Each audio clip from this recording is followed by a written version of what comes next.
The new album is called No Direction. The whole record is based off of the idea that Martin Luther said, where bewilderment is the true comprehension and not to know where you're going is the true knowledge. And basically the idea is that with trust in Jesus, you have so much more freedom than not knowing what you're doing than if you did know every step of the way but didn't have that freedom. With this record, our whole concept was going into it with no direction, musically, lyrically, and even just as a band not knowing what God wanted to do with it yet, just allowing the record to kind of change us first, who we were, and affect us, and then hopefully it would then move on and affect other people the same way. That song was kind of the staple that we built off all the rest of the songs, and so it allowed us a lot of freedom to go in different directions, using that as our foundation.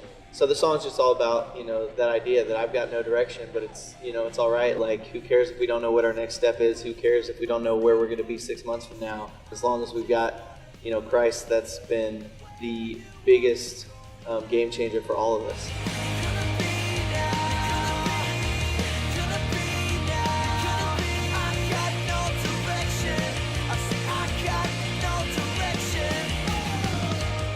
No Direction is definitely, as far as like artistically, it's very relaxed. There's been times where we would listen to our songs and be like, we need a hard hitter, or we need more of a softie or something like that. But with this one, it was kind of like an all natural process. It just kind of happened. We all equally just threw in for the record. It was crazy, man. Some of that stuff was written right there in the studio, and that is foreign territory for us. It's a really relaxed setting, man. We just cooped up in a house for a month and wrote a record we love.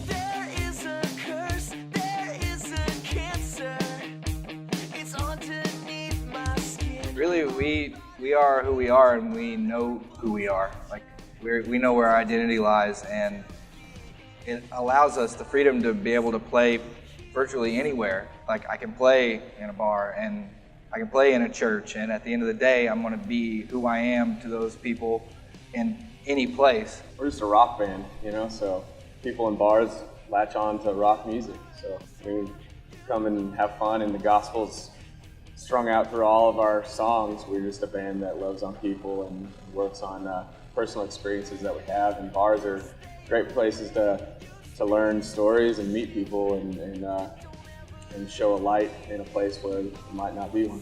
Like Cody said, we're the same people. We try to be consistent in Christ, and that's whether we're in a bar or in a church. We've found our identity in Him so that we don't have to find it in where we're playing or where, our music's being played or where we're being seen. That's kind of a really awesome part of what we do. Like Adam said, just being able to go and love on people, and there's a quote from a movie called Harvey where he says, no one brings anything small into a bar. Our mentality is like, hey, there's a lot of places in this world we need to go and love on people and not have to worry about like being judged, and the good news about that is Jesus is already ahead of us in that bar and working on these people's hearts and working on our hearts, and allows us the freedom to be able to love on them and offer them grace, just as we've been given.